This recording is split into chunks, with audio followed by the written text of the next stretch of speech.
Alright guys, we did it. That was an episode like a week ago. This is the second one. Last week we talked about the proper pronunciation of a certain type of lunch meat being better than other people, or at least trying to be. We created clickbaity hashtags for the podcast that I'm not even really sure if they work, but you always got to try, right? And I gave us all something to look forward to, which was what I'm now coining the search for peace in the Middle Feast. My guest, as always, or once again, I should say, is Drew Kivlin, expert glasses wearer and podcast personality. I hope you guys enjoy what we got in store for you on this episode. If you have any suggestions, please let me know. I'm open to most of them. I'm thinking we're just going to do what every other podcast does, play some board games, drink beer, you know, all that kind of good stuff. Anyways, guys, enjoy. Shot. We can just do Brain Flakes, episode 1.5. I actually did one of those today. Damn it. On my own. Sorry. Then this is the remix. It's a remix to that one? Extended edition. Okay. We can call it that. Remix extended edition. That sounds like... Should I do my intro? This is for episode 2. Yeah. This is You have to do an intro Brain every Flakes single episode episode. 1.5 remix Part. special edition freestyle. Okay. Alright, so here's the intro. Hello everyone, and welcome back to Brain Flakes, part of a balanced podcast diet. Do you like that? I do like that. Okay, thank you. We're going to keep doing it. We didn't hate ourselves enough from the first one, so we're coming back for more. I want to get a little into you, Drew. I want to get myself Don't into you. Say that that way. As much as I can.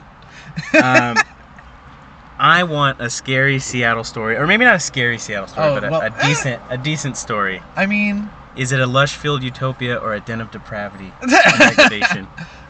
Ooh. Well, I mean, if you're just asking for a story, and you put, did you say scary story? I wrote scary story, but I'm open to any story. I got scared. I basically every day. I mean, where we lived. No, but I basically passed out while I was there. Oh, I think I know this one. You know this one? I think. And but go for it. It was very Seattle because okay. I passed out on the Space Needle, basically. Okay. And so, leading up to this, had we just moved up, or you were visiting? I was just visiting. Just visiting Seattle for the first time, I believe. Wow. With my not new girlfriend, but new to move in with girlfriend. Okay. Kayla, and visiting Kayla, her. say hi. Hello. For the first time, and I'll write you an intro. Much appreciated. And we, she wanted to take me around to something, do Seattle right, go to the Space Needle, even though that's not really doing it right, but you know, it's a touristy thing. I'm a sucker for those, so we were going to do it. I'd but like to see it too. Also a sucker for legal weed. So we go to the local shop, Ruckus, which is a nice place, but it's just like a closet kind of store. It's not a big shop. It's just you walk in. You're not there's doing one any glass advertising counter for them right now, are you? We're not sponsored. Okay. Unless you want to. Hi, Ruckus. I know, right? Hi, Ruckus. Come on, man. We love your shop. Okay. Except for maybe this this one episode guy. of the podcast is sponsored by Ruckus. Ruckus Industries. I don't know if that's what they're called. It's they just had one counter, dudes behind it, and a girl too. You know, doesn't matter. And yes, it does. Guys, there was it's a girl Seattle. It there matters. that worked there too, and she was probably in charge, and she did a good job. And yeah, okay.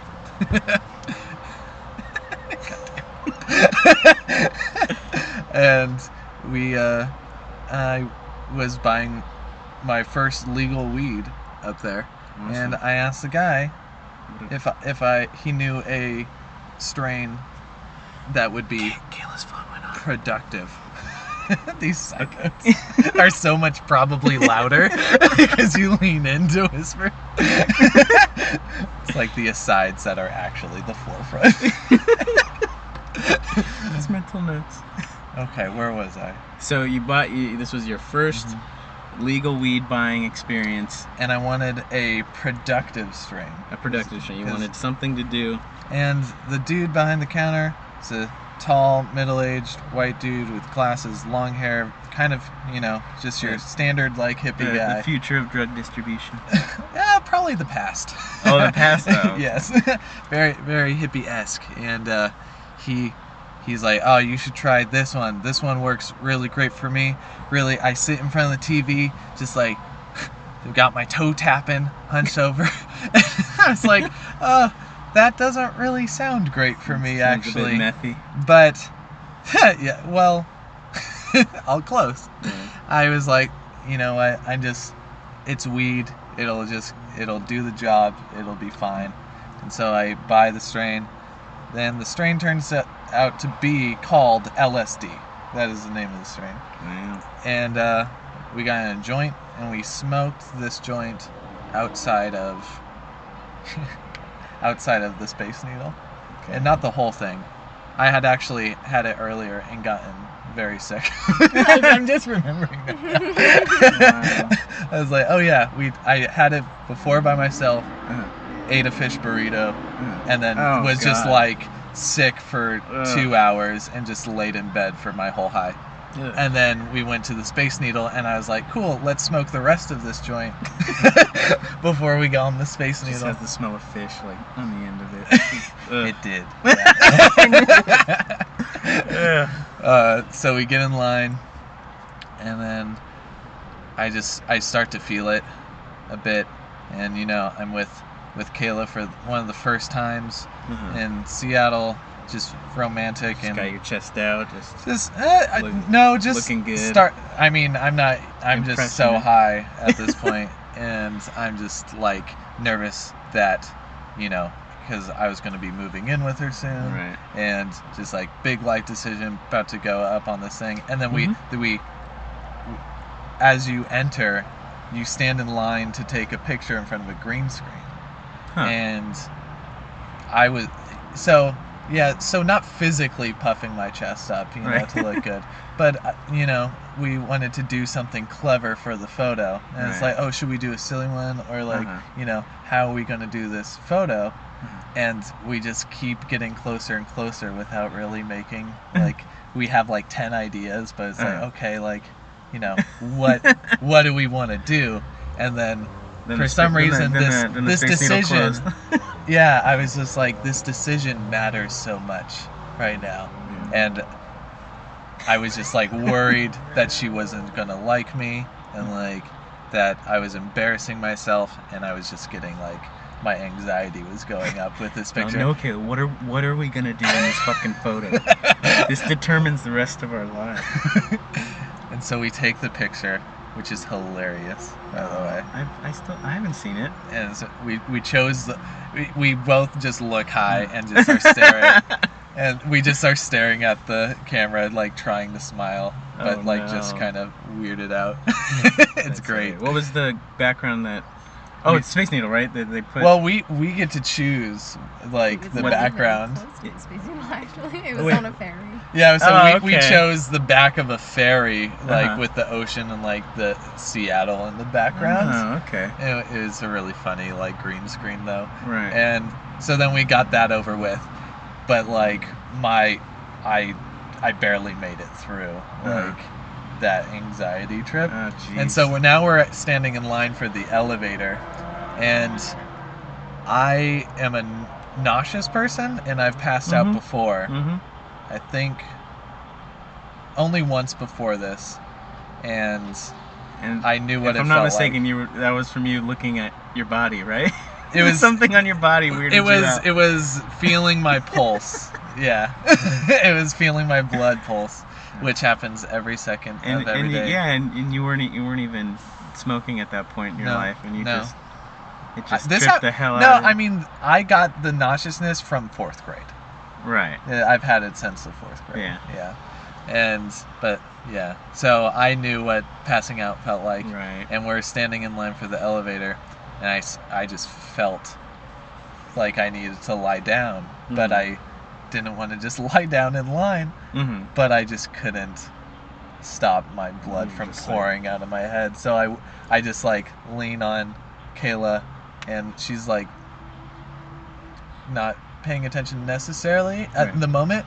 I mean, to what I'm about to say, and I just say, I think I'm gonna pass out right now. And she goes, what? And I just fall limp right then and there. And she's like, oh my God. And she just turned on. I'm like, okay, situation time. And she like tried to hold me up, and I just am kind of collapsing.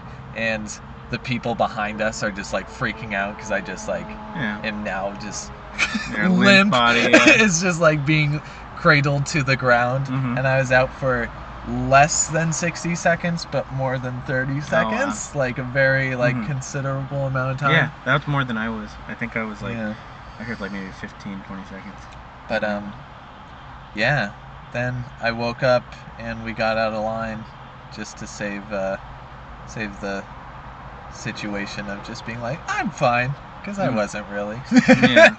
And so we spent a lot of money to. Were you still high after to pass out in line? When I came back to? Yeah.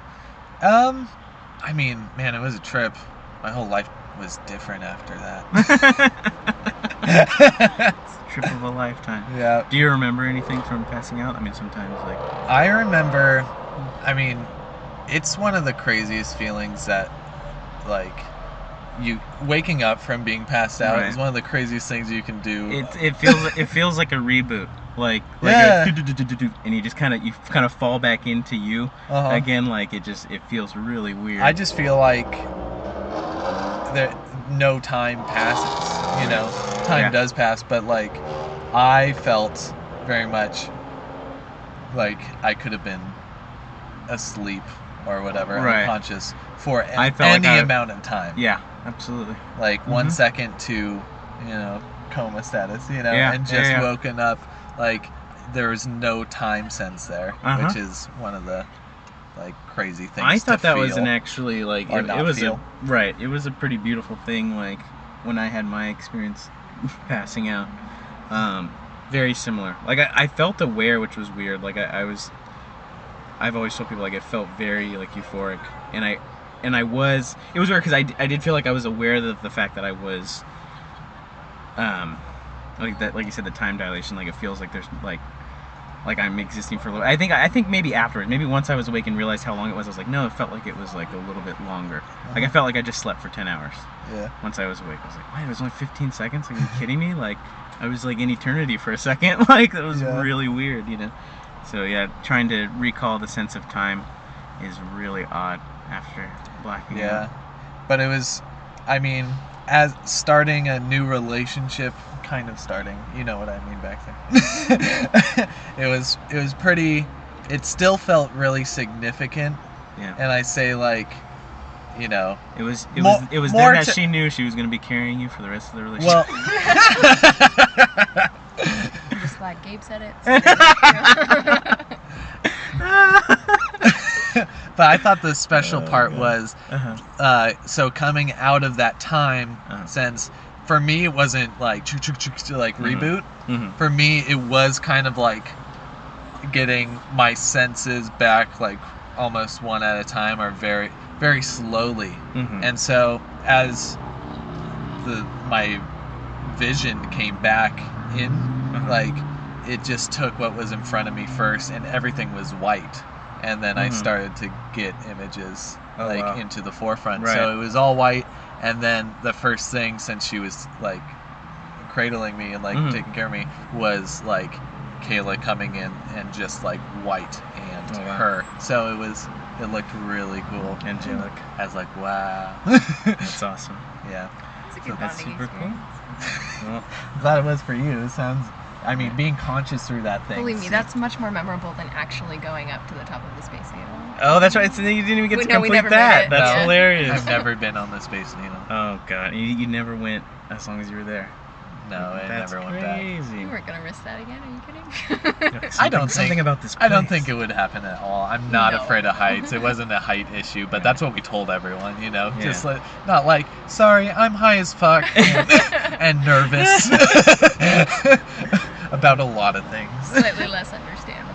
Yeah. Funny. Well, it sounds like it wasn't Seattle's fault. It's definitely your fault, or it could have been Seattle's weed fault. Yeah. A little too Ruckus. much. Never know, yeah. Take back our ruckus. The sponsor.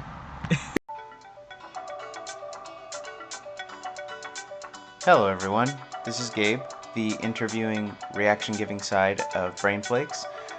Just taking a little moment out of the podcast to say thank you for listening, and to also give you a little bit of bad news. We're going to have to split this episode in half, and not even directly in half. The second part's going to be even longer than this part, so not only is it going to be longer, but I think it's going to be funnier. So stay tuned, click on the next link, do whatever you got to do to listen to the next one, and I just want to let you know this is going to happen in the future. I feel like I'm talking to like a boss or something. That's crazy. You guys aren't in control of me. I do the size episodes that I want to do, and you have no part in that. And never mind. Just listen to the next episode. And enjoy this royalty-free music. I'm pretty sure it's royalty-free. God, I hope it's royalty-free. It's kind of cool. It's got a cool little beat to it. Anyways, I'm going to fade out into the next episode.